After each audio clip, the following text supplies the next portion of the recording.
Hello ladies and gentlemen, and welcome back to Tyranny. In the last episode we got the steadfast insignia from the old walls, and then we finished Verse's own personal quest, and that's pretty much it. Although we did get this strange missive also. Let's see. Let's refresh our memories. Is it here? Sage L, yeah, here it is. Okay, so does this start from the very beginning?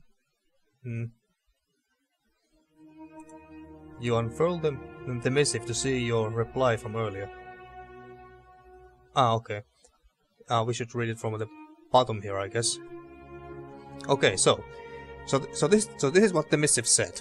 Dear Fatefinder Brehana, may this missive find you in able health. I write to you in hopes of striking a bargain with the court. By the laws of Kairos, I am purveyor of lies. In my work for the School of Ink and Quill, I have written many texts, and while some of the particulars are at odds with history as thought by those loyal to Kairos, I truly believe that our work is not blasphemous, nor treasonous, and does nothing but exemplify the inevitability of Kairos.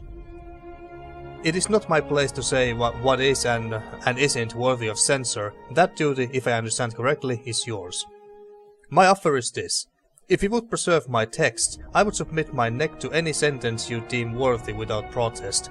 My life is worth little compared to the texts that required the life's work of countless sages. I understand such writings will likely need to be kept in a vault far from offending eyes, but if I can be assured our written echoes will live on, my flesh and blood are the cords to discard. If you are amenable to my offer, seek me out. My current whereabouts are far from the ruins of the Vellum Citadel. See the reverse of this parchment for instructions. If you make your way to the location directed, I will seek you out. Glory to Kairos. On the reverse of this missive is a card-quality sketch of what appears to be a small keep built alongside mountain foothills. A map of the tiers is drawn in the corner with a circle that seems to indicate this location is in the Bastard tier, north and east of the Bastard city. And then our reply was very plain and simple. Plan for my arrival and be prepared to face judgment. And then later we got the missive back. You unfurl the missive to see your reply from earlier. Whether the original sender is lost or dead is unknown, but what is clear is that the carrier bird that first delivered word from this Sage L was unable to find its original sender, and so was circled back to you with your undelivered message. So that was a message that we got in the last episode, and in the last episode I also asked that what do you want me to do in this episode? Do you want me to go to the Sentinel Stand and look for Amelia, Graven Ashe's daughter, and bring her to Voices of Nerat? Or do you want me to go here to the Shattered Bastion, which most likely will lead us to the Bastard Wound, which is the content of the Bastard's Wound expansion? But there were no comments at all whatsoever, so I guess it falls to me to make the decision. And I think that, you know what, let's just go to the Shattered Bastion. I have done the Sentinel Stand keep quest in my last playthrough, although I was sided with the disfavor at the time. But this is completely new to me, being the expansion's content and everything, so let's go to the Shattered Bastion. Crouched in the southern mountains of the Bastard tier, these ruins are all that remain of a fortified estate that ended up perfectly positioned to serve as a second line of defense for the tiers if Fort Threshold fell. It might have held for spans had it not been for arcane might of the Archon of Stone. So let's go to the Shattered Bastion. 2 days and 17 hours, okay. If there's not going to be any random encounters, I'm going to be surprised. Ah, okay. Received a missive from Fatebinder Rogalus. Ah, what was this about? On the subject of the spires. Oh, it was this. Dear Brehana, your submission. Do I even spell that correctly? New message. Received a missive from Fatebinder Miltis. Lots of missives today. Your submission. I don't fucking know. Your submission is most fascinating. Thank you for sharing. You are certainly not the first to proclaim an edict. Many of us have been used to complete the casting of the Overlord's magic, and you aren't the first to break an edict. To break an edict, I think. I think that this is a mistype. Break an edict. Though that list of names is smaller, more exclusive list. What's curious though, living and recorded memory make no mention of someone who proclaimed and shattered the same edict. In that regard, you are an anomaly. The bad news is the Archons know this and will be suspicious of this distinction. Along with this parchment, I have included the contact information of the Honorable Fatebounder Miothis, so that's the guy whom we just got a new message from. An old peer of mine, and perhaps the most knowledgeable in the court on matters not taught to us by Tunon. Treat her with respect, and she will not betray your confidence. Best of luck, Brihanna. I think things are about to get even stranger for you. Fatebounder Rogalus. Okay. So, I suppose I have to send a missive to Fatebounder Miothis. Okay, how do I do that exactly? Is it here?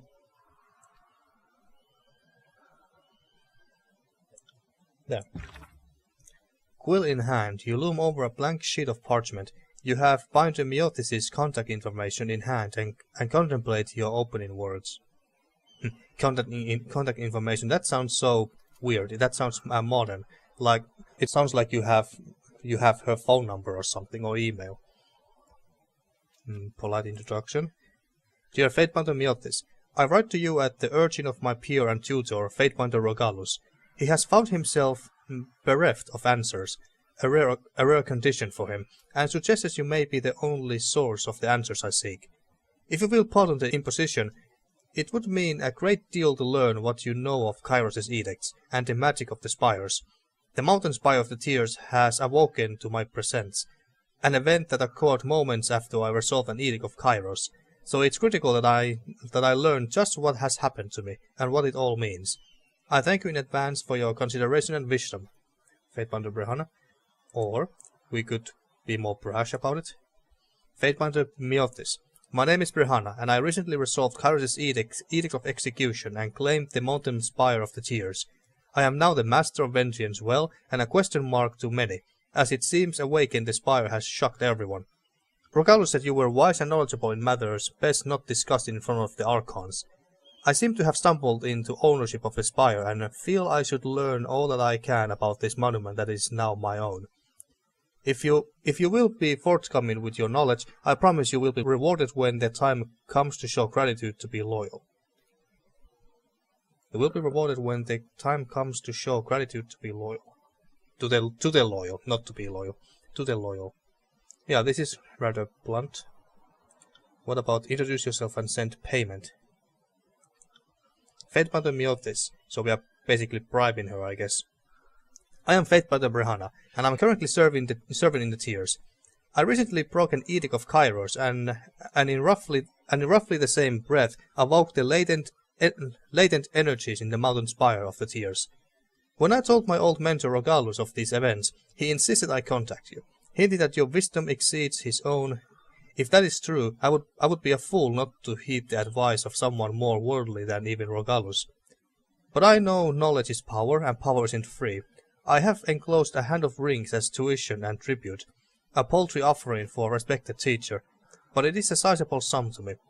Thank you for your consideration. I eagerly await your reply.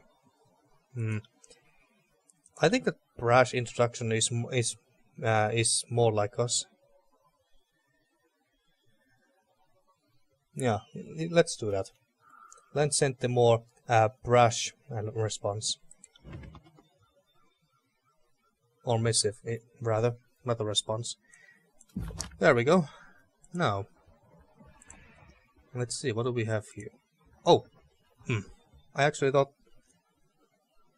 Damn it! I was actually planning to leave Verse behind. Now that we have done her, now that we have done the personal quest with her, but. Yeah, actually, let's do that real quick. But you know what? I'm just gonna reload instead. Okay, so let's take Kills in Shadow with us. Kilton Shadow flicks an ear at your approach. She continues grooming her pelt, long grey fingers brushing through the coarse hair, picking at Mang and Matt's mud and blood. Not sure what Mang is. Fate binder wants, beast woman? Not in that way, no. But I want you with me. Although, well, had any good hunts lately? Good, yep. And many more than 5. The beast woman flexes and curls her claws in the air, the pitch blackness of them suddenly striking, a stark reminder of their power, their ability to kill. Went to prowl length of old walls during dark of nightfall. Killed many Bane, but could not kill all. Bane are strong, tough hunt even for beast women. Had to run, flee. Well, okay. So let's go and hunt some more. Come with me. Get ready. Wants to hunt stock prowl. Wants to kill, and howl for alpha. Good to hear. She lopes forward, lips parted, tongue longly between her discolored fangs, eager. So, Verse, you're gonna stay here. Goodbye to you too. And you're gonna come with me. And you're about to get that level very soon as well, so that's good to know. Okay, so to the Shattered Bastion we go again. Ah, now we get an encounter. You make out a few figures on the road well ahead of you. The glint of iron and bronze marks them as well armed and armored. Two feature the broad shoulders of beastmen haulers and lead a heavily laden cart. As they near, you realize that the standard flown from the cart boasts the heraldry of Tunon the Adjudicator, Archon of Justice. They hail you as you approach. You recognize the woman who leads the procession as a minor functionary in Tunon's service by the name of Alma. Have we had this encounter before? Her clothes bear the red, black and gold of the court, and she keeps her light brown hair in a carefully braided bun atop of her head. Let's just continue on. I don't really care about this. You pass the Retunine by and continue towards your destination. Retunine, that's a new one too. You learn new words almost every day when you play games like this. Shame that I don't know that what even half of them even mean. Any other missives? Let's yeah, okay. And then send the one to here. And we sent the press introduction, so let's do it here now as well. There. Okay. Now. Oh, and let's check this real quick. Yeah, that's correct. Though this may once have been the entrance to what passes for a grand estate in the Tears. Can't do that. Little remains of it, now save shattered ruins. Have a look here. We had you wreck this place, didn't we? Sorry, what did you say, my dear? Ashe really had you wreck this place, didn't he? Yeah. Oh, and then some fellow Scarlet Chorus people. What are they doing here? Oh, iron boots. Armor, less recovery, deflection, and disengagement's defense. I don't know if +3 armor is worth that. I'm not sure. But then again,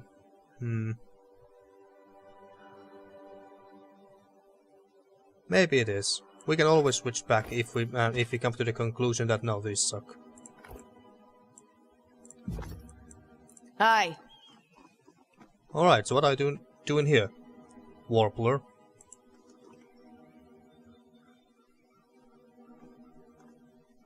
And who is that?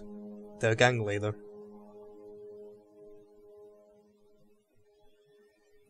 Rawless the Butcher. The crimson-clad gang before you has yet to notice your presence. Their focus rests solely on the balcony above, where a broad-shouldered man in battle-worn armor shouts down at them. Who goes there? Who goes there? You know who we are, boss. Should we just step forward or... But at the same time, I rather just watch them. But never. Nah. Let's just step forward. The squabbling comes to a sudden halt as all eyes turn toward you. Then who are your reinforcements?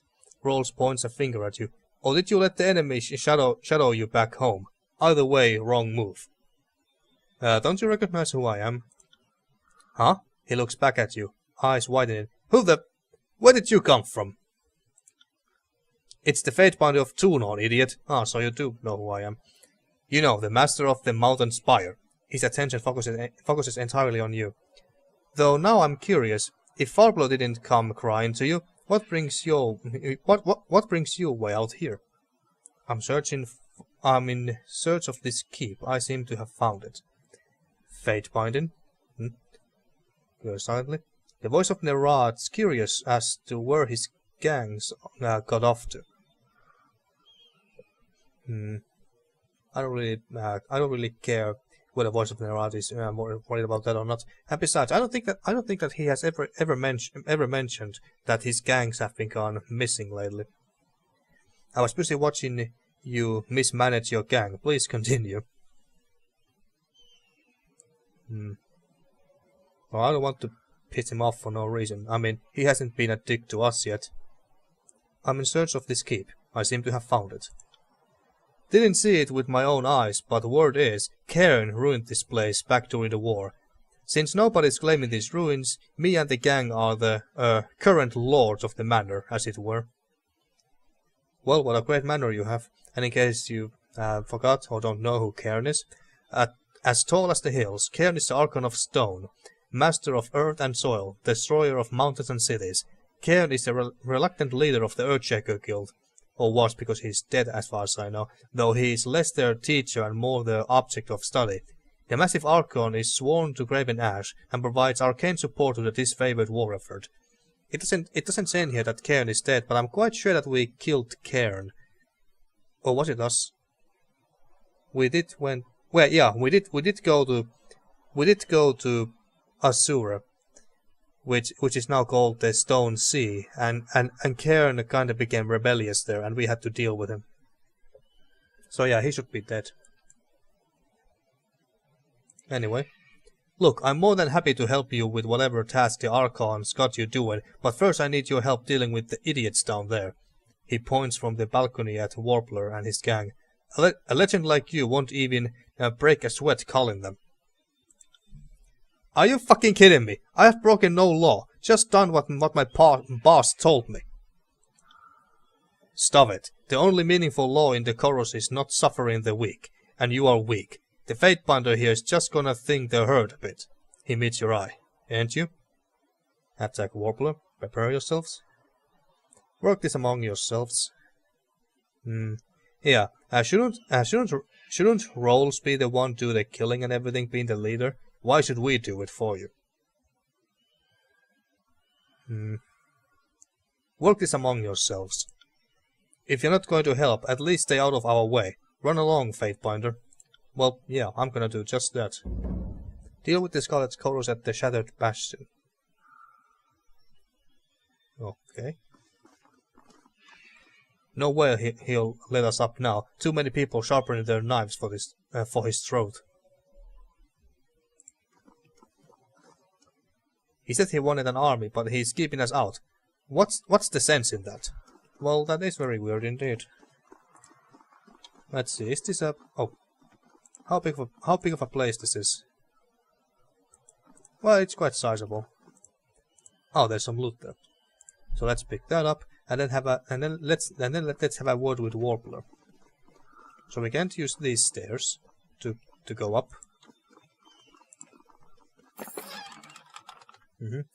Mind root venom. Okay. Makes our weapons poisonous, I take it. I believe we had a couple of bottles of those. What do we have here? Aha, what do we have here? Denizen. That's a new banner I have never seen before. Crafting supplies. Kubinet. So we could use this rope to get up there.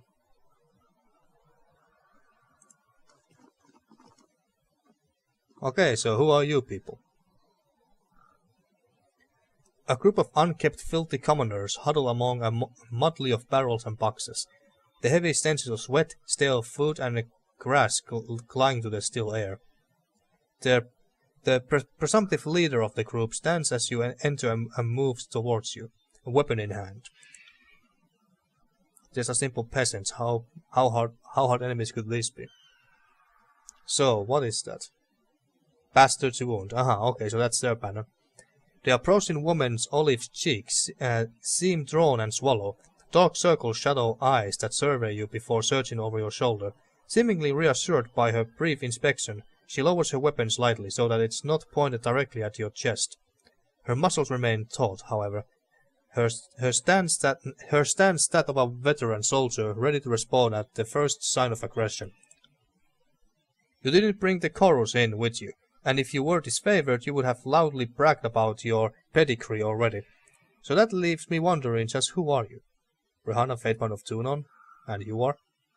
Brehana, I have been known to work with the Archon of Secrets, although I don't really want to boast about that. We don't want to be Nerat's little bitch. Who I am isn't important. What are you doing here? Brehana, Fatebind of Tunon, and you are? A Fatebinder? Fantastic. Her tone suggests that it's anything but. You here to kill us? Or can we convince you to keep our presence secret from those Chorus madmen? You still haven't told me who you are. What do you want exactly? You don't look like you're in a position to make this worth my while. You still haven't told me who you are. She blinks rapidly. Right, I haven't. The name's Gwyneth. I'm the guide for this little band. Used to be more. Used to be a mercenary, but no one's offering coin for a plate anymore. If you weren't born north of the Gate of Judgement, there's nothing for warriors save cloth of crimson or a mass grave. Red or dead, as they say. She signs. So I stopped warring, more or less. What do you want exactly? You don't look like you're in a position to make this worth my while. You are not wrong. Clearly we don't have much to offer in advance. What do we have? We have hidden away inside the mountain. Oh yes, your payment for the day's cargo is on tomorrow's boat. Heard that one before. Inside the mountain? We need to get back inside the mountain. We had to come out. Or we would come out. No, it's we had to come out. She falls silent for a moment, and a slight shudder runs through her. We had to come out to scavenge for supplies. When we got back, we found crimson assholes crawling all over the place. So you live in a cave? Well, it wasn't our first choice of homes, but we have taken shelter in a nearby cave. While we were out looking for supplies, these Chorus goons somehow buried the cave entrance with rubble. We could excavate a path, but not with Chorus spears prodding our rears while we dig.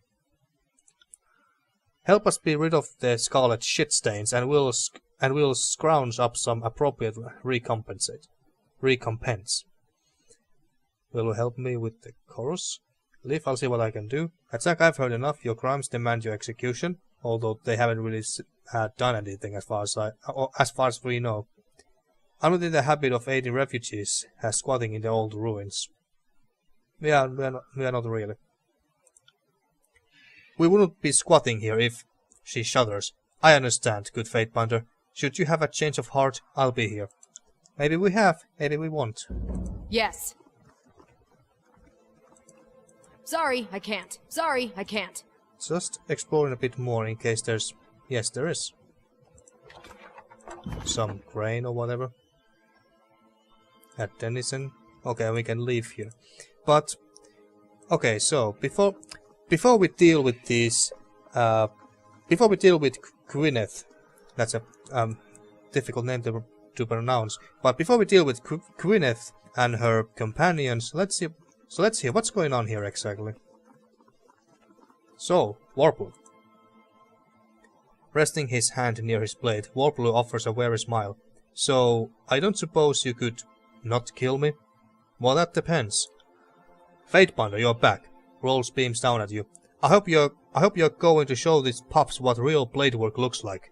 From the inside. What's that even mean? It means you are going to get stabbed, you peace-funneling flea brothel. I would rather not get in the middle of your dispute. Lower the ramp and let's talk. Ramp. Oh, this one.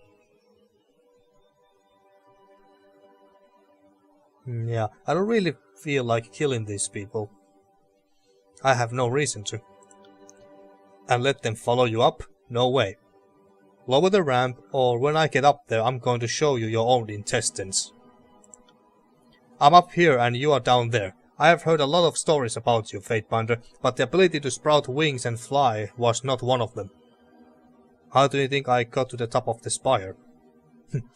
Yeah, maybe. Let's see if he's dumb enough to actually believe this. You know, I hadn't thought about it. He shakes away the thought.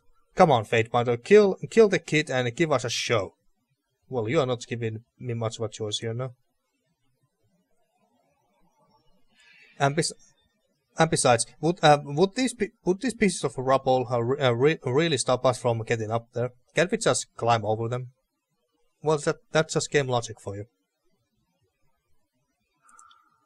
If not going to help, at least stay out of our way. Run along, Fatebinder. God damn it. Well, we could get up there through this way if we wanted to.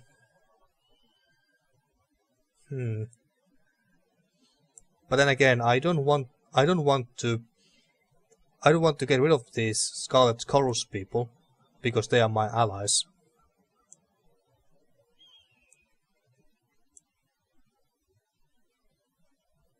Can't do that. What should I do? I don't want to kill these people, but at the same time I don't really feel like plotting against them. Yeah, you know what, fuck it. Let's just kill these people then. Resting his hand near his blade, Warble offers a wary smile. So I don't suppose you could not kill me?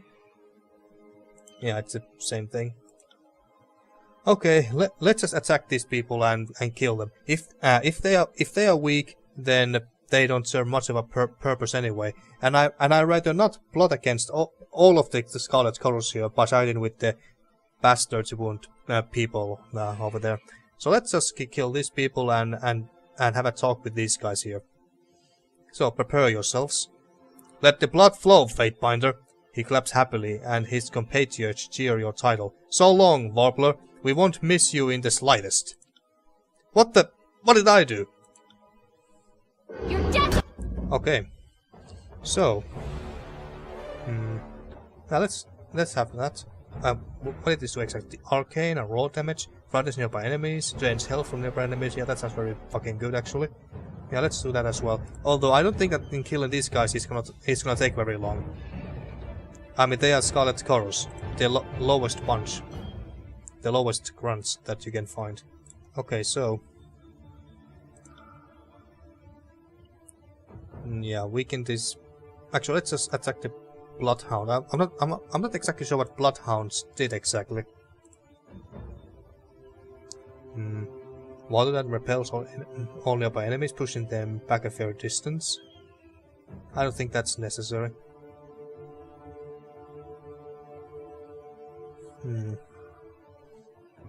Okay, so this is once per rest, not gonna use that. And interrupts an enemy. Well, let's interrupt this guy, whatever he's doing. Will do. There. So far so good. And yeah, swipe those three. And then you should have a pushback ability of some sort. I think. Is it here? Not here.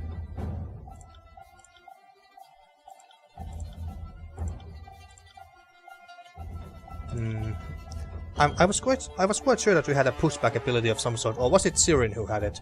Well, whatever. This is, yeah, this has not. So yeah, we can use this as many times as we want. It just has a cooldown. stun this one. And I really want to do that. So you set your weapon on fire.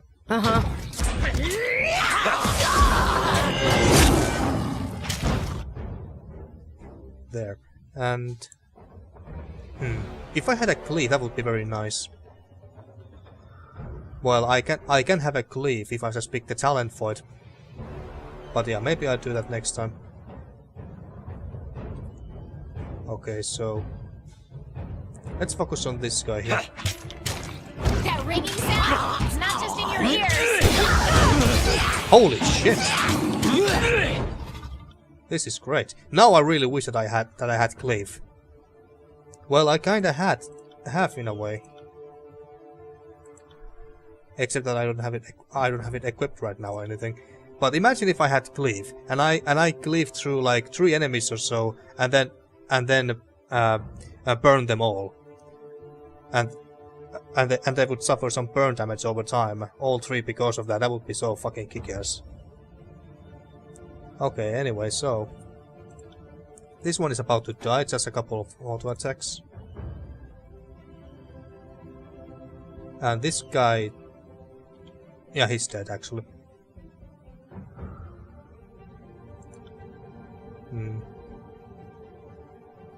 Use it on that, and yeah, use that. Push them away a little bit. That one. God damn it. Well, that failed.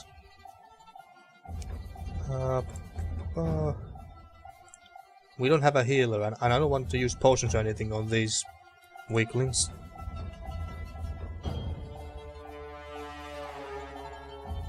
Yeah, let's do that. This sounds brutal.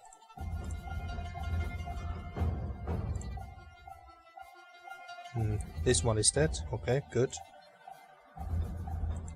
Bonus damage to everyone. Oh shit. We are getting... Kills in Shadow is getting mauled here. She might actually get wounded because of this. He's about to die. Just use one auto attack. There we go. There we go. Thank God we had that talent that gives us a little bit of health every time we kill someone.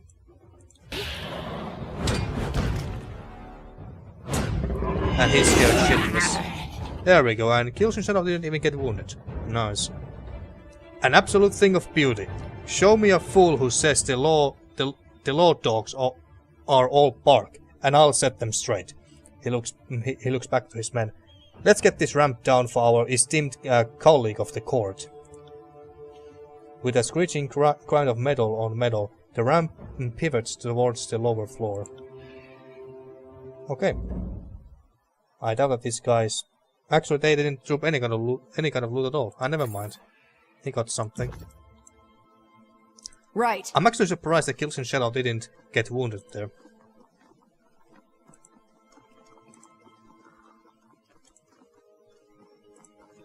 Interesting.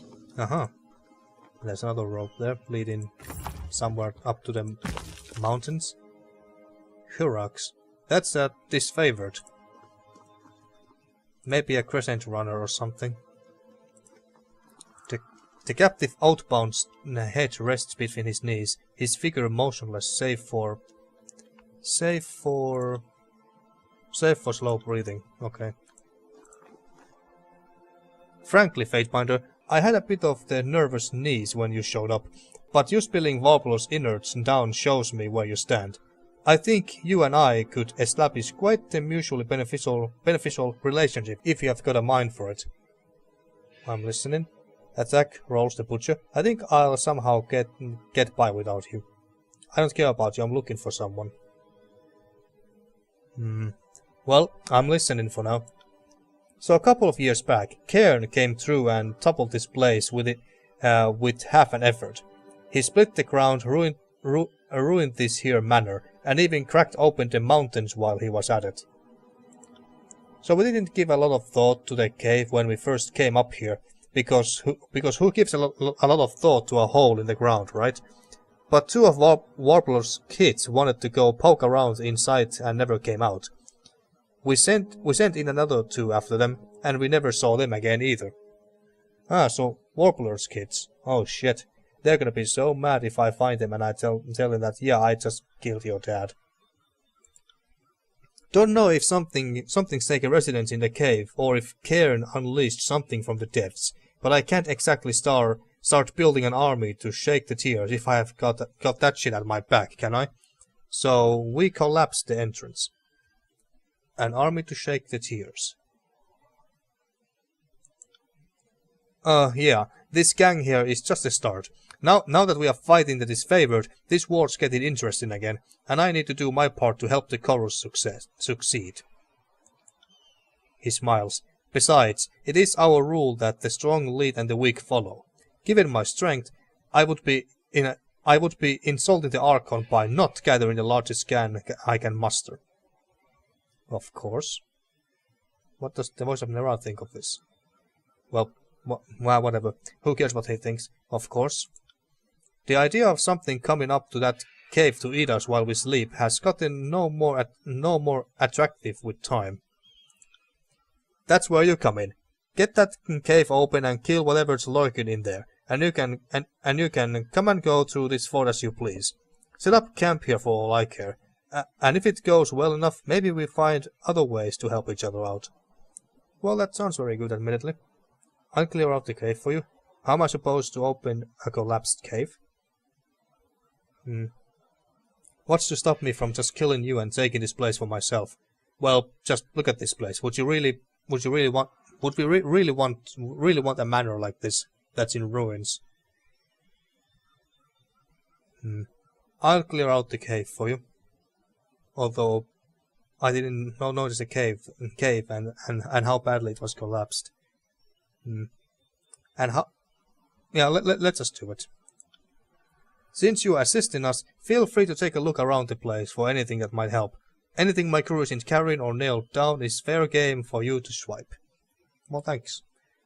His smile widens, displaying a bit too many of his crooked teeth. Good luck. Okay, do you have a... I guess we can talk to Hyrax too before we leave. Is it that? The chorus collapsed the entrance to the cave, blocking it with huge slabs of heavy stone. Clearing it by hand Sorry, I can't. would be the work of a span or longer. Oh, iron sword. Well, it's not as good as Dauntless, of course, but I don't really have anyone who could use this. Well, either Verse or Barrick could have used it, but let's see what the thing looks like. It looks like a cookery knife to me, at least based. Oh my god! Look at that! Look at that! Jesus, that looks like some sort of a. That looks like some sort of a sword and chainsaw combination. Damn. Well, might as well actually. Yeah. I'll just hold on to this. Yeah, we do that. But yeah, this sword is not very good. At least compared to Dauntless. But yeah, I'm gonna hold on to this and see if Verse could use it or something. It's not good on. It's not any good on Kills in Shadow, because even if we were using weapons with Kills in Shadow, we would be dual wielding two-handed weapons, because that's how badass she is.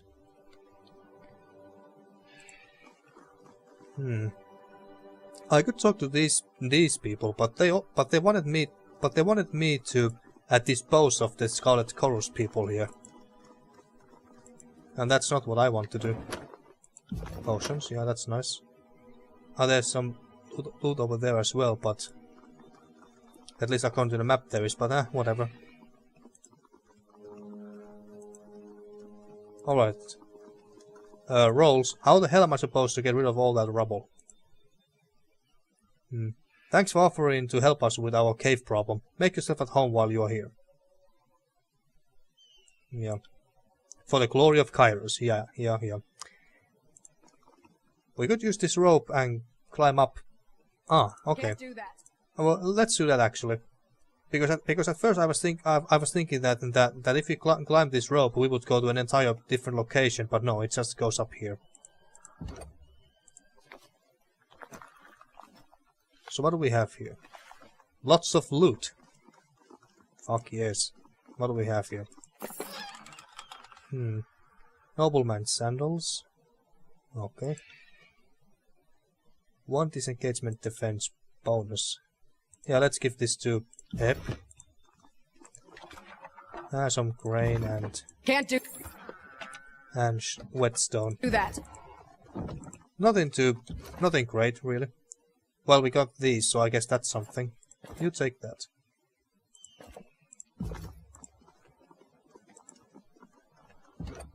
And down we go.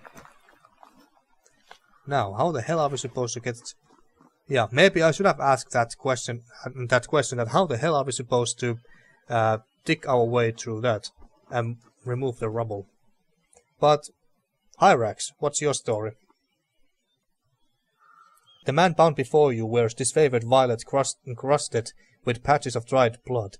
The faint blue light of an oath-bound scout's sigil shimmering unsteadily through a thick layer of grime. He watches you approach from under a lowered brow, his features sunken and dark.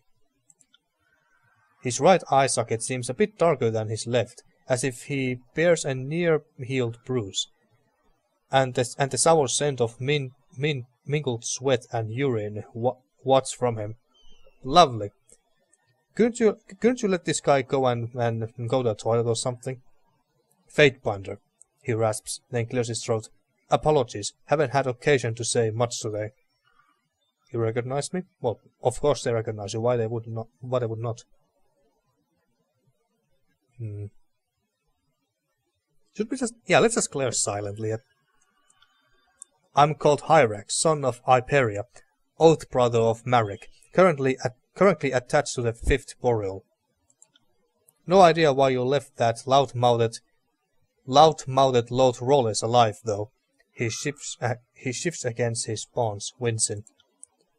Remedy that, and I'll provide you the intelligence I have found since I got here. The intelligence my people died for. I'm surprised Rollis left you alive. You strike me as a liability. I'm sure Rollis would love to hear about how cooperative you are not being. I'll see what I can do. I'll leave you to your ropes. I'll take care of those bones for you.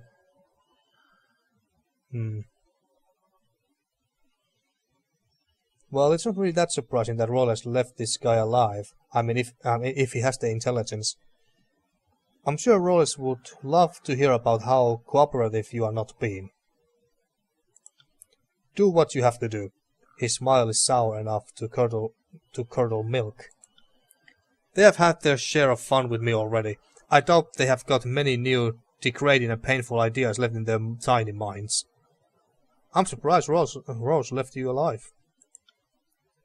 He strikes you as a smart man. He snorts. I assure you I am the better friend if you are willing to make a deal.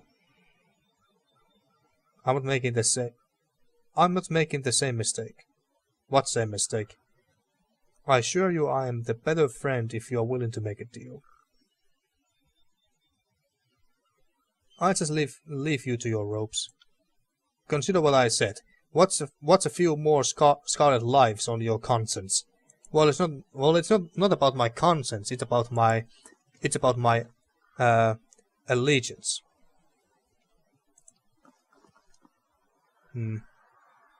Okay, so I can't ask him about that.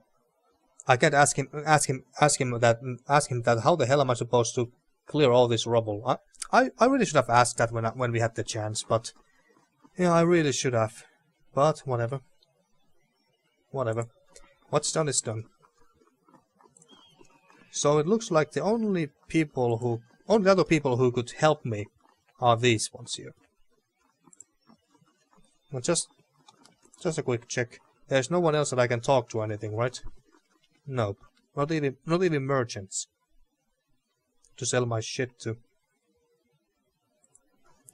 Okay, so it looks like the only ones who can help me are these people here.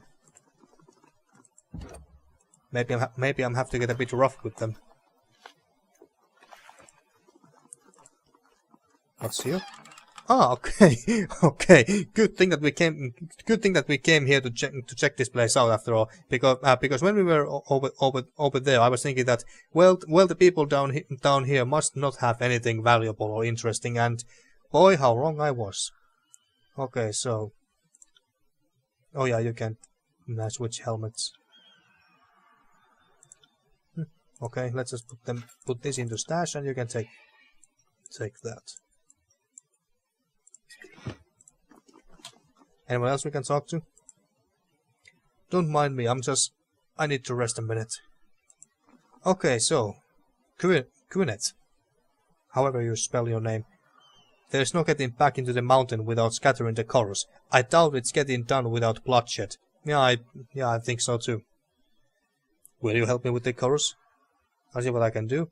I've heard enough, your crimes demand your execution. But if we kill these people now, then well, yeah, well, of course we could still ask help from this favorite guy, but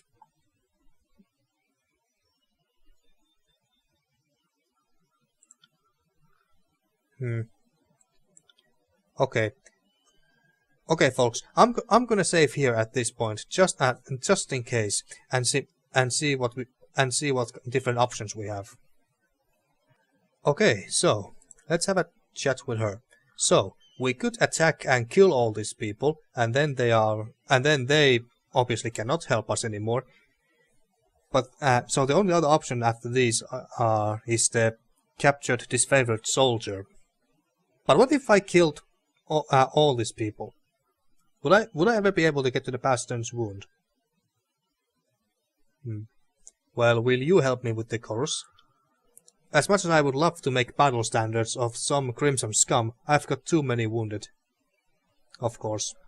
And besides, you don't exactly look like the fighting types. I don't really want to go and kill my fellow Scarlet Chorus people, though.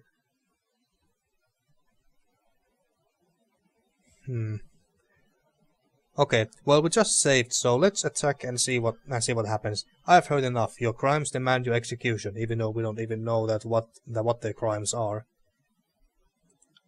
My crimes? Are you insane? She looks desperately to her compatriots. To arms! Kill the Fatebinder! Okay, so we couldn't make them talk even forcibly by using force. Okay, so extra damage to everyone. You keep singing these songs of yours. You can stun, I don't know, this one. Yeah, these guys are extremely weak. Even weaker than the Scarlet Chorus earlier. I mean, look at that. I didn't even need to do anything. Well, so much from that. Maybe they have some intelligence or something. Ocean fire. A jar of swirling blue liquid that appears to have fire coursing through its contents. It kind of sounds like a Molotov cocktail or something to me. I'm carrying too much. Aha! Access the safe cave with the ocean fire. Okay, so that's how we can get there. Okay. I got it. So that's how you do it.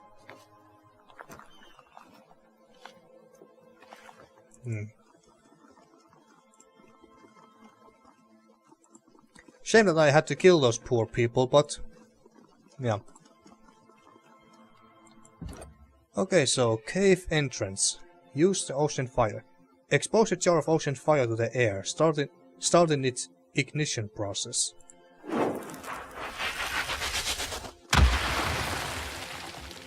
Okay, so that's how we do it. And explore the cave. Simple enough.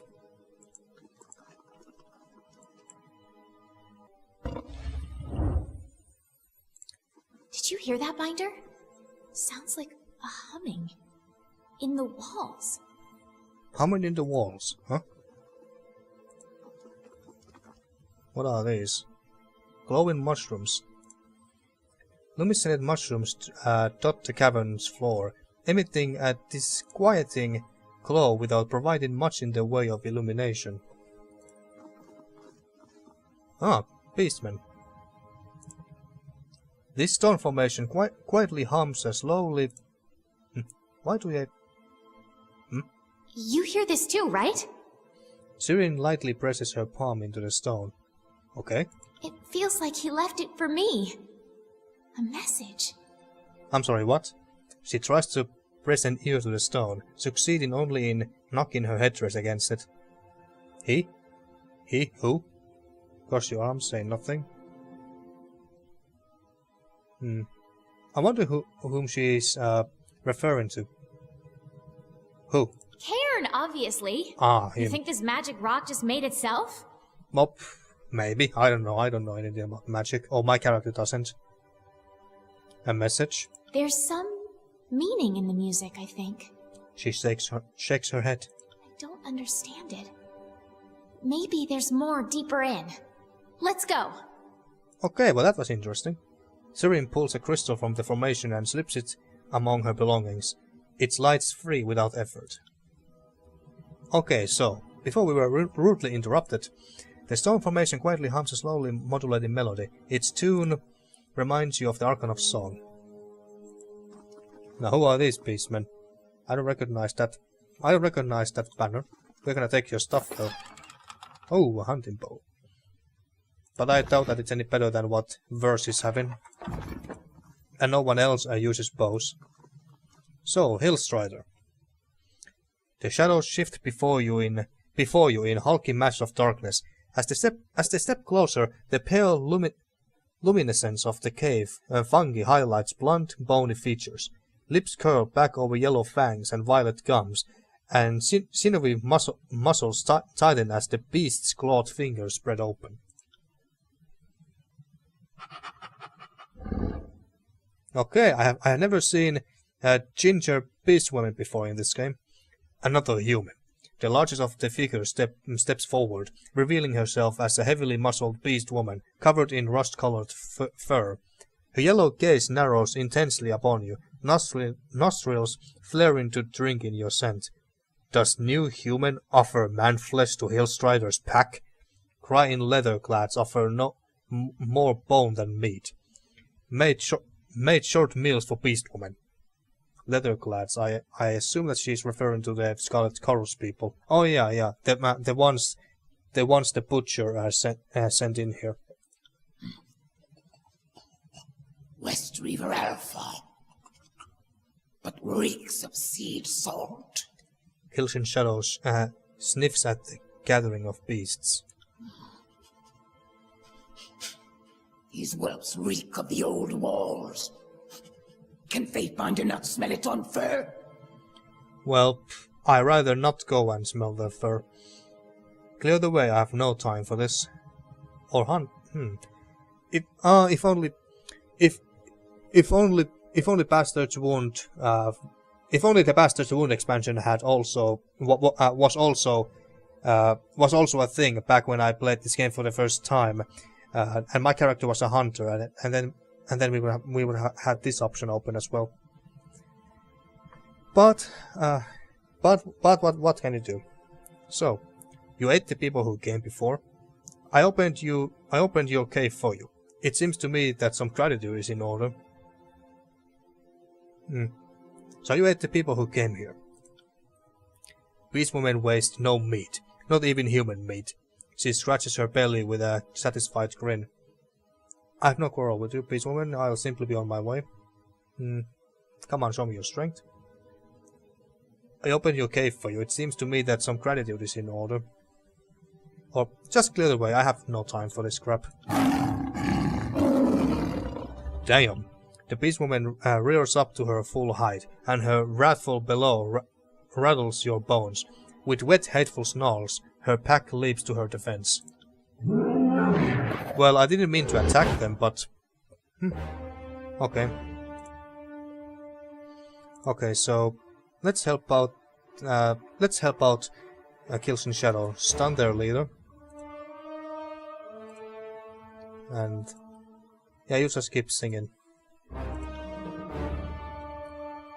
Let's stun that one. Bonus damage. weaken heals right now. What the? Where the hell are you going? Okay, so... Ah, it's terrified. Well, that's why. That's annoying.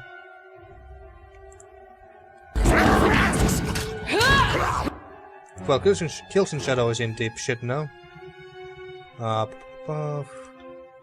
Let's go and help her out. Use that.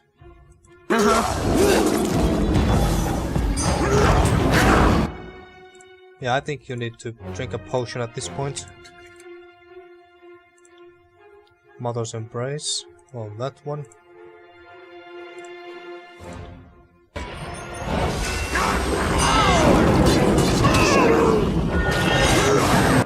Good, Hill Strider is dead. Oh shit, shit. When did we lose this much health? Push them back. Like that.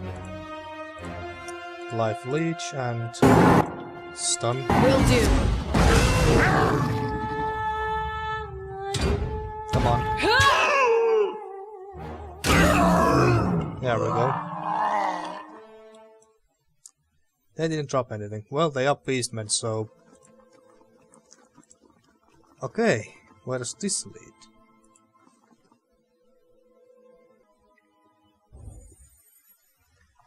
Okay, so I guess that this is the bastard's wound.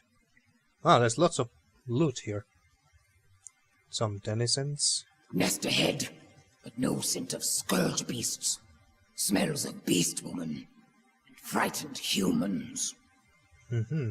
Interesting. What do we have in these closets? Oh my god, and we are immediately greeted by epic loot. One-handed sword. Okay, maybe I should have brought a verse with me here.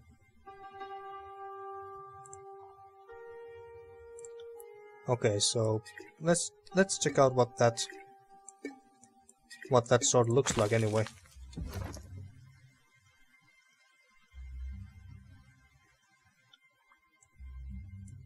I like the music. Looks very simple. Very simple. I don't know why something like that is exquisite, but whatever. What epic loot we have here? Outsiders, run! Ah, so they did notice me. All right. Sorry, I can't. Find the leader of the refugees.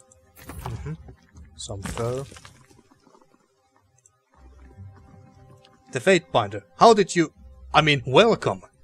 So that's Mel, and he seems to be he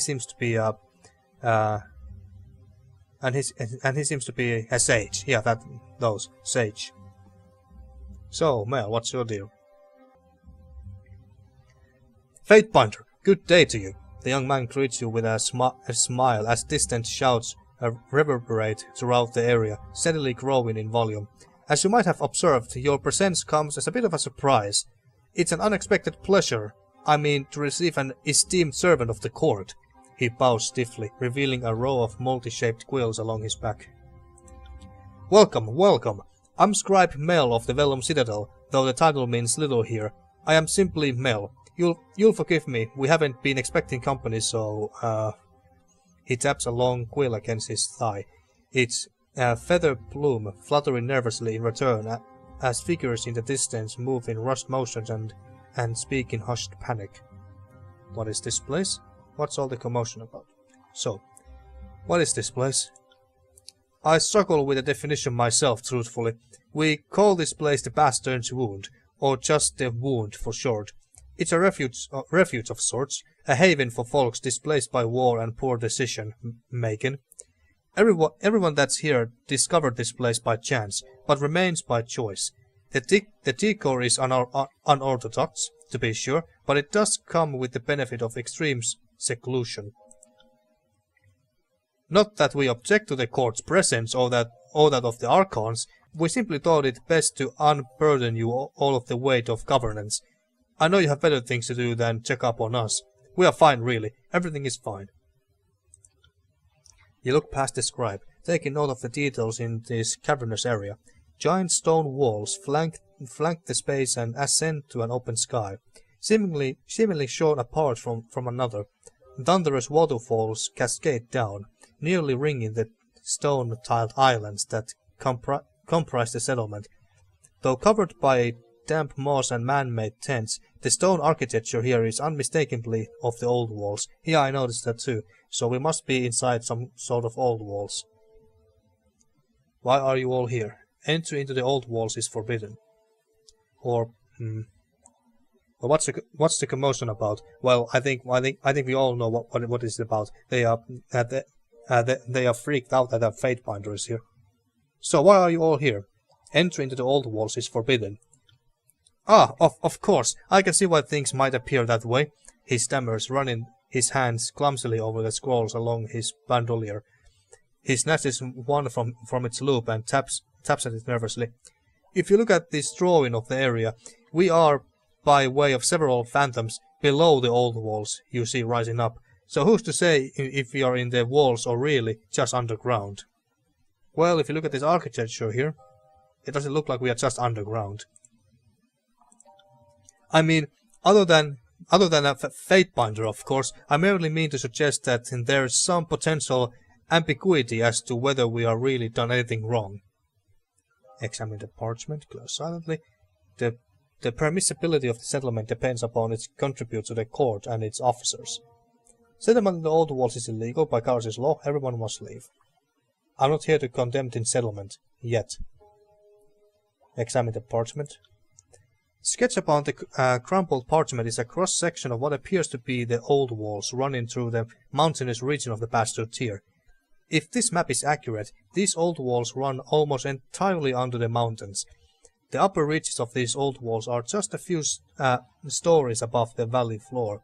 Judging from the map, the old walls slopes upward as it travels north, and slopes downward as it heads south. Crumple the parchment and toss it aside. Kairos laws forbid entry into the old walls. To say nothing of settlement, you and everyone else here is guilty of trespass. Well, I don't really care about, or at least my character doesn't really care about too much about the old walls, all the laws regarding them, let alone about some refugee camp or settlement or anything. So let's not tell these people to leave just yet or anything. We have yet to speak with their leader, assuming that this one is not the leader, that Melon is not the leader. So, I'm not here to condemn this settlement, yet. Thank you, Fatebinder. I will merely say that this is an unusual place, and its legal standing somewhat unclear. We would never knowingly violate Karos' law, is what I mean. Yes, of course. We appreciate your generosity, Fatebinder. I hope that you will come to appreciate the wound in time. No doubt you have many questions of us. I shall do my best to acquaint you with this outpost. Is there anything I can help you with? I have questions about the wound and its history. What do you do here? Who is in charge here? I received a missive from a sage Ale that directed me here. Nowhere I can find this person. Well, let's start with this. Who is in charge here? Unfortunately, that's a matter of debate at the moment. For a while, two men in particular led the settlement. Tidecaster Wagstaff, who has been here the longest, and Forgebound Master Jaspos. Ah, so there's other Tidecasters here besides Ebb. And a Forgebound. Well, that's very surprising. Because Forgebound are... Let's see, does it say here?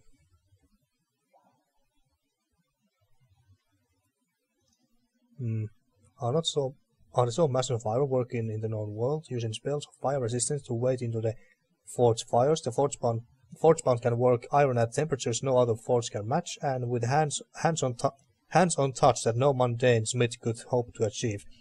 Because of this vital skill, the Forgebound are considered a strategic war asset, their lives regimented and controlled, so that their forges may churn out iron, arms and armor without debate, delay or distraction.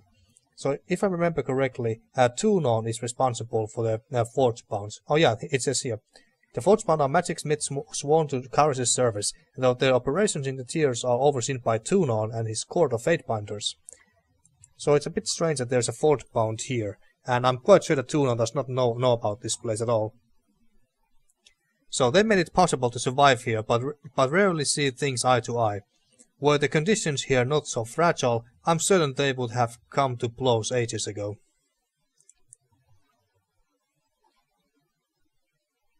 Wait a second, Tidecaster Wagstaff? Is that what you said? Yeah, that's what he said.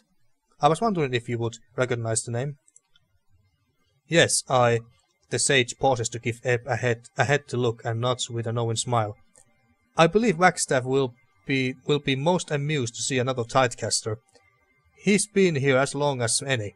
Most of the folk here credit him with making this whole place possible. Oh, I'm sure this will be amusing. Actress Mel, continue what you were saying, please. Or, there's another Tidecaster alive, yet you seem largely disinterested. Yeah, there's another Tidecaster alive, and yet you seem largely disinterested. Of course, because all us Tidecasters sleep together in a big clamshell made of solid moonlight. Look, I'm glad Wagstaff is alive and well. I'm just curious why this fucking coward didn't join us in our battle against Kairos. Well, I don't know. Maybe he was trying to keep these people safe. I'm curious to hear what he's been doing that made it impossible for him to join the rest of us in battle. I'm just angry that I can't play my last Tidecaster ever argument as to why I'm amazing and you should value my life over the lives of your inferior followers. It's fine. I'll adapt. Okay. There was also a beast woman, Reef Talon. Really quite a remarkable creature. Actually, she held this place together and kept tempers at bay until fairly recently. She was a worthier leader, as we have seen in the wound, but she is no longer with us, so the bickering between Jaspos and Wagstaff continues. Well, tell me about Jaspos. Look for the broad-shouldered man with the booming voice. He's almost always taking out his frustration on some poor rock or boulder just there by his forge. He points northwest towards a plume of smoke rising above the surrounding walls. Jaspos and his two apprentices arrived here time after Wagstaff. I think we worried he would be a true loyalist and demand we surrender to Kairos, but he's taken a shine to this place and is trying to create his own little corner of Terratus. I think he likes the seclusion and being surrounded by a variety of rock types. He built most of the bridges you see here. Some cisterns to fill the water. He's a one-man work crew, and he knows it, unfortunately. He has more than a few supporters, particularly since he created those purifying aquifers. The water here causes illness, and without his help, most of us wouldn't have enough clean water to drink. Really? Because you would think that a Tidecaster would be the one cleaning the water and shit. I would like to know more about Wagstaff. He chuckles, his lips pressed together in a slight knowing smile. Prickly old fellow, Wagstaff. One of the last Tidecasters in the tiers, I believe. His eyes widen in sudden realization. His kind were enemies to Kairos, true, but I'm certain he has no personal designs against the Overlord Fatebinder. Had you told me another caster is lurking in the tiers, Wagstaff wouldn't have been my first guess, but I'm not wholly surprised either. He insisted the Exodus was a foolish, cowardly plan. At least he's sticking to his convictions on this matter. He's not one for pleasantries or charisma of any sort, but he is a master of his craft. He was the first to treat the toxic waters in these old walls. Yeah, that's what I thought he would do too. And to date, it's the only cure that works. The wound would be in a bad shape without him. Give him some time and you might see beyond the gruff exterior. Just know that he prefers the solitude of his pool, so don't head over there unless you're willing to suffer his glare. A beastwoman was in charge? That's a bit unusual. Indeed, but Rift Talon is a most unusual beast. She is not like most beasts. Mel coughs nervously, shuffling slowly away from Kelshin's shadow. Sage smells just like every other human Kelshin's shadow has ever met. Anyway, Rift Talon was able to organize beasts and humans into effective patrols against the Bane. With her in charge of the fence, casualties dropped. No Bane ever slipped into the common area, and disputes between beasts and disputes between beasts all but disappeared.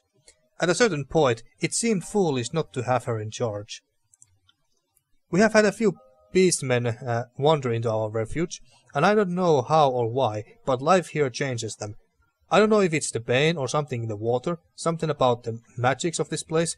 After a span or two living with us, most beastmen just seem to become a bit more civilized, relaxed. Maybe speak to some of our beastmen, perhaps you'll agree. So, what happened to Reef Talon?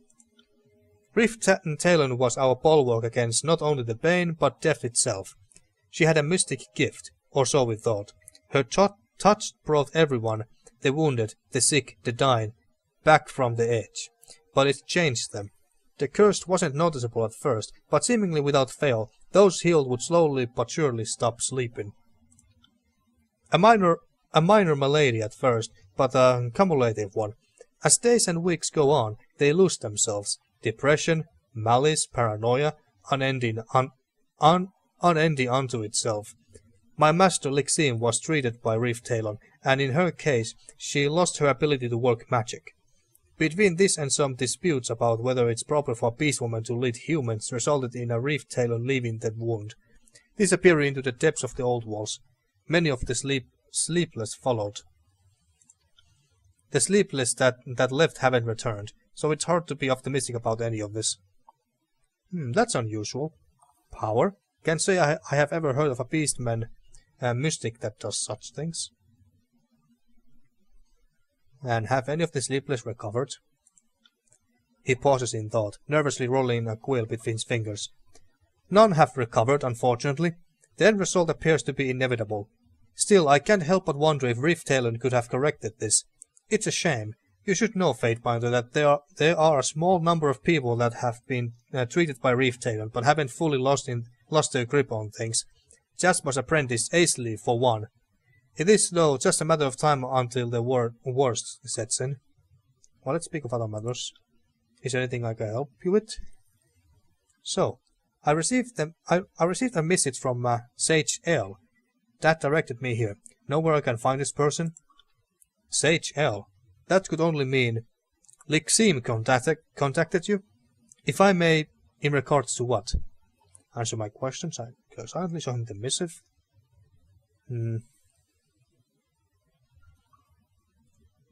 I would like to speak to this sage in person, or do we really have any reason to hide this from him? Well, whatever. Just answer my question. Master Lixim is sadly not among us. She vanished into the lower level some time ago. She wasn't herself. He burrows his brow, visibly distressed. Life here is rather complicated, and the old walls bless us with numerous mysteries. One of those is unending sleeplessness, an affliction that drove her mad. He lets out a long sigh, then smiles a forced grin. So, what do you do here? What don't I do? Someone has to inventory the supplies, take census, ledger trades. It's all pretty unexciting, I assure you. I happen to like playing steward. Balancing numbers is easy. It's easy for me, and I have far more responsibilities than I ever did as a mere scribe at the Citadel. Well, good for you, I guess.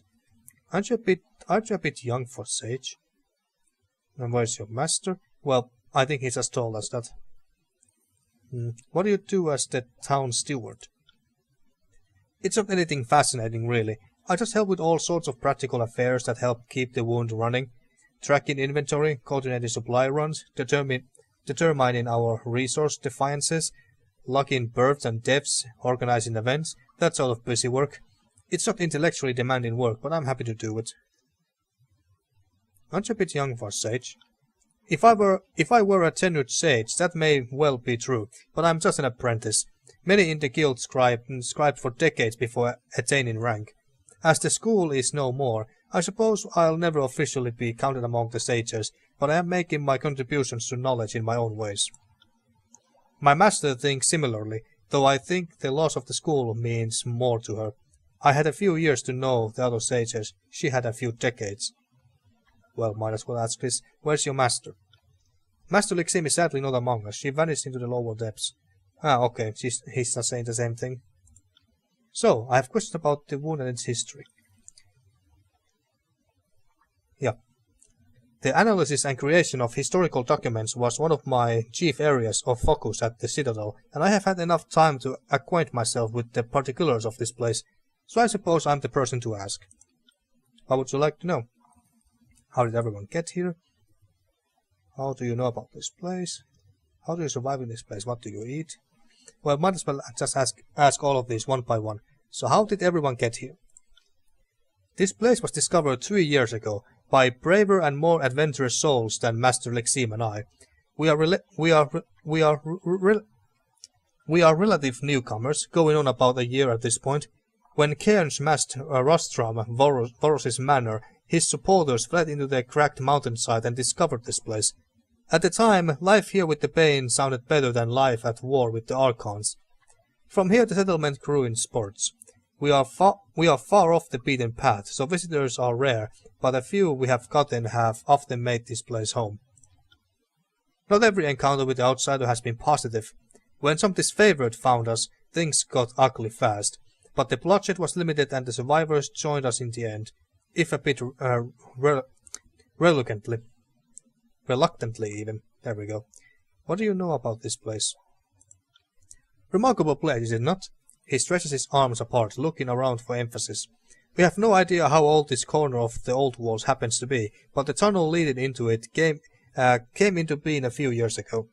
Cairn's fury was unleashed in a battle on the top side, and whatever powers he used split under the mountains and fractured these old walls.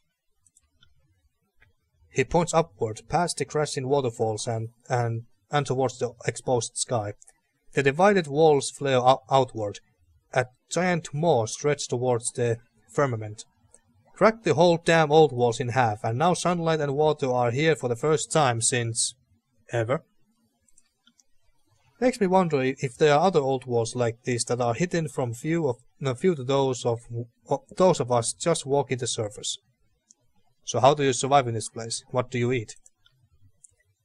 We get enough sunlight to cultivate crops on the upper levels. Cabbage, gnash root, radishes, mushrooms even. The biggest challenge here is drinking water. Despite appearances, he leans forward while speaking, his tone energetic. It's a rather interesting phenomenon, actually. Something in the old wall's environment leaches into the water and corrupts it, producing a most curious disease in the afflicted.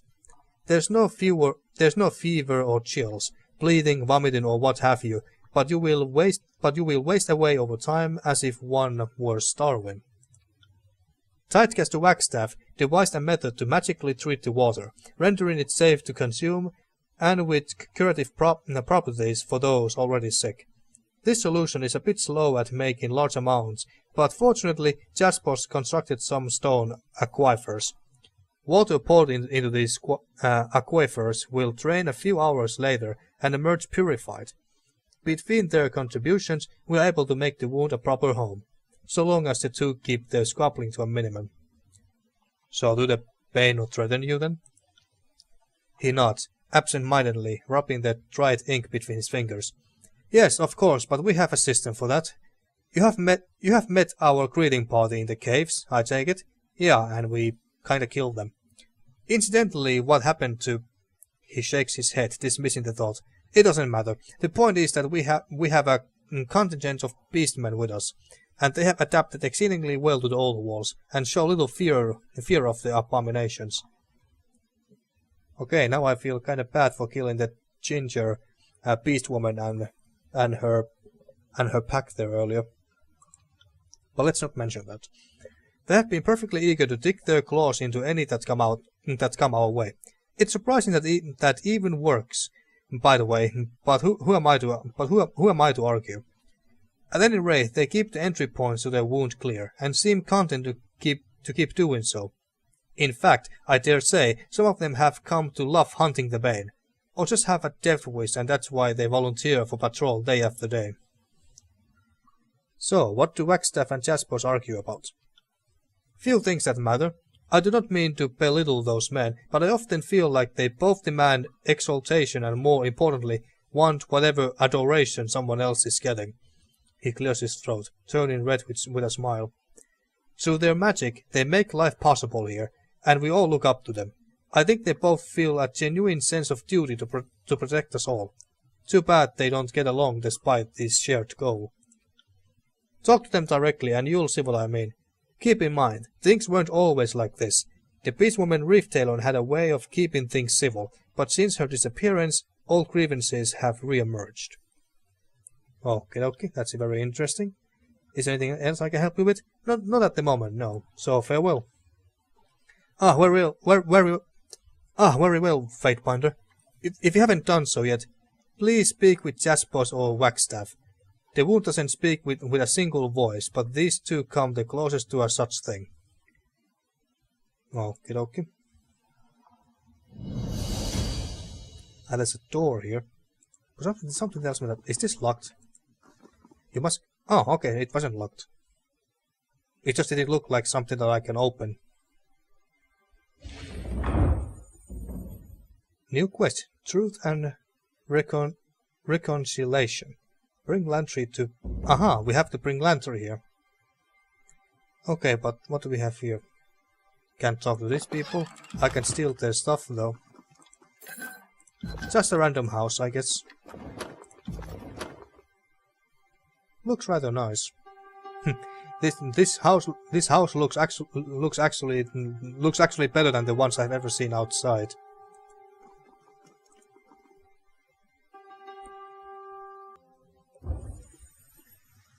Okay, so what was the quest about exactly? So bring Lantry to talk to Melon. Was that it? Okay, so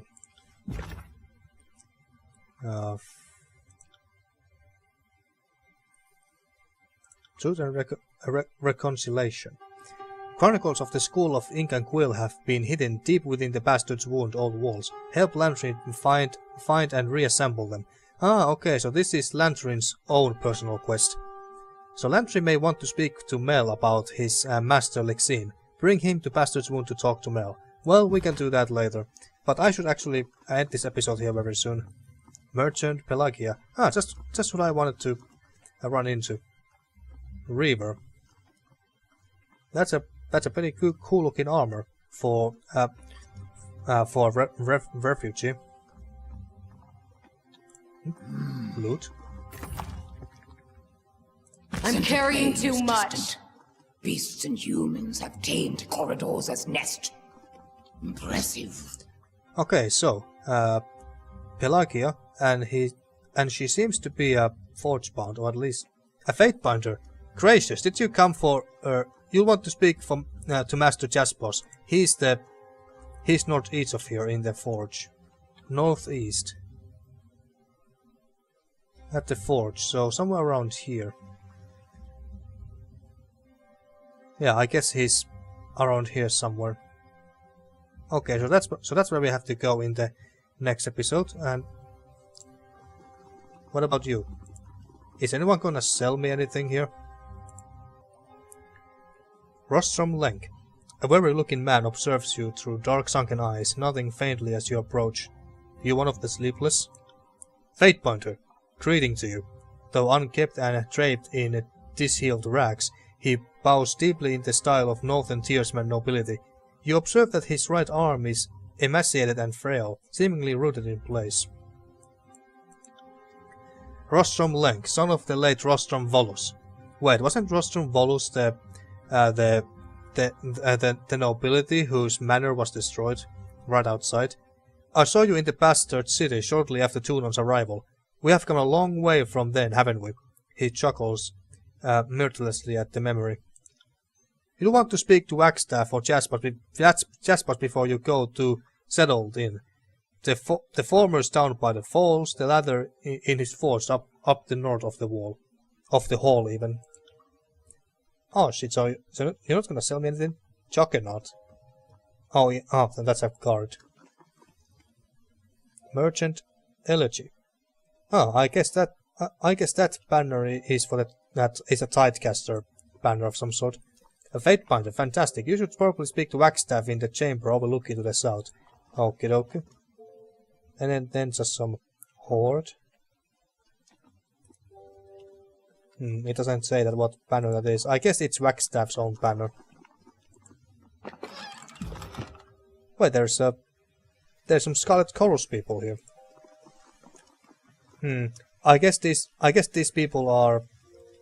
What do you call those? Are those people who run away from armies without their superiors' permission? I forgot what you call those, but anyway. So I assume that these Scarlet Chorus people ran away from the Scarlet Chorus whenever they got the chance, and then they just happened to find this place, and now they are hiding. Okay. I guess runaways is one way you could call them, but yeah. And some water. Don't mind us, we're just taking your precious water. Okay, so I'm gonna end this episode here. I'm starting to lose my voice here after reading and talking so much again. So in the next episode, we'll go talk to either Jaspos, the Forgebound, or Wagstaff, who I think. Oh wait, there's a forge here. Didn't they say northeast? Whatever. So we either go and talk to Jaspos, who is either here or here, or then either Jaspos or Wagstaff. And right now, oh, there's a teleportation thingy. Let's go here real quick. More ginger beastmen. Smells of long hunts, of rotting, of cob droppings, fur and scents of many tribes. Here, all tribes nest together. Well, that sounds nice. Let's steal their stuff. Iron Warhammer, two-handed. I'll just take that. Maybe Barrick can use it. Crafting supplies. Heavy bronze armor. Well, we'll compare those later. Take that. Potions. And some other stuff. Water. Okay. So, I'm not sure if we can use this teleporter to teleport back to our spires, and that way bring Lantry here very fast. So that we don't manually need to run all the way from here to our spire and then run back here, but we can use a teleporter. I don't know, but I guess we'll find out in the next episode. But before that, we're gonna go and talk to one of the leaders, if not both of them, Wagstaff and Jaspos, and hear what they have to say. So yeah, that's my plan for the next episode. But until then, thank you for watching once again, and see you next time for more Tyranny. Or should I say Tyranny, Bastard's Wound.